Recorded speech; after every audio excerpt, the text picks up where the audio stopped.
he found this ring, a big ring, and didn't know what it was, but saw this strange writing on these strange symbols on this ring. So then he and another person walked through it to look at the other side, and lo and behold, they got into some other sphere, as if they walked into another dimension. And this ring, so the audience knows, we're talking like what diameter? It's probably 25 feet in diameter. Mm-hmm. And the sphere was even larger than that. Oh, as they walked into it, it was like a new world. Mm-hmm. As he explained in his diary, it was like a new world. And he couldn't figure out how he got from one place, an enclosed sarcophagus almost, into this open area. Is this a portal of some sort? Well, today we would call it a portal or a Stargate. Mm-hmm. I think we would refer to it today as a Stargate. Stargate. But back in those days, in 1928, they didn't know. They didn't know what it was. But when he walked into it, it was as if he was in a new world. It was an open area, plush pastures. He sees a river, which he assumed to be the Nile, and he sees almost a movie occurring, showing people building these pyramids.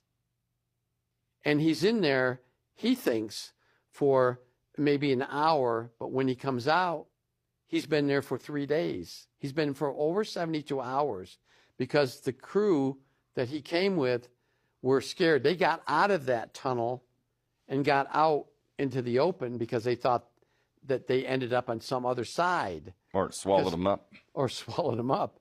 And so, but 3 days later, they come back out. How many of the team went with him? Only 2. Only 2. But there were 6 other team members, 8 total.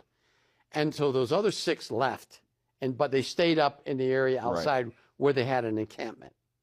And eventually, 3 days later, the colonel and his assistant comes back out, and he talks of this new world that they found, and that he knows now how these pyramids were built.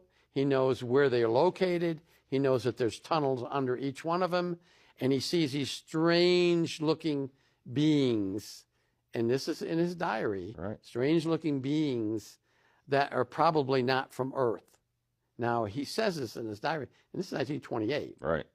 So then decide to make another camp. They had to go get supplies to come back because they only had enough supplies for, a few days or a week or something like that. But they did, and they brought more people back. This time they brought back from some local people. And they tried to explain through an interpreter to these local people what they had found. And these local people didn't want any part of going down there. They seemed to be aware of maybe the rumors or the legends about this particular tunnel. But the colonel he wasn't afraid to go back. Right. Mm-hmm. So he went back with another person, a different person, not the same that he went the first time. So they go down there. This time they're prepared. They have supplies, they have water, they have things. Because although they saw water going through there, they didn't know if they should drink it or not. Anyways, they walk through. This time he's closer to where they're building a pyramid. He sees these strange things in the sky that are flying around with these large bricks. He's stumped. He can't understand what these things are that are flying, although during that time period, there were airplanes, conventional airplanes, single engine airplanes in the 1920s. We had them during World War I, but they didn't look like any of those type of aircrafts. And remember, he's a British colonel, and he'd been through war, and he knew airplanes. He'd been through World War I, but he couldn't understand and couldn't rationalize what these other things were. And they're holding these giant blocks. Right. And it's like a movie. He sees these things happening, and he watches this pyramid being built. But he also sees this underground area where there's tunnels, and there are a vast amount of people working in certain tasks down there. Some people are baking. Some people are doing some kind of a work, like a painting or a carpentry work. And then some are lying down on what he refers to as a conveyor belt. and these bodies are like moving in to this tunnel. So he's down there for about a week.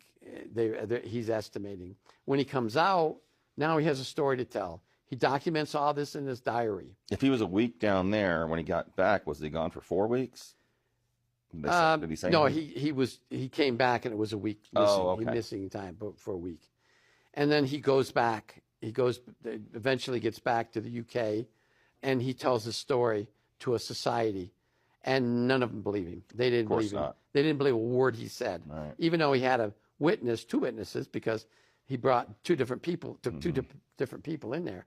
So they said, no, we don't believe you. This is impossible. What you say is not feasible. But he keeps this. Now, jump ahead to 1940.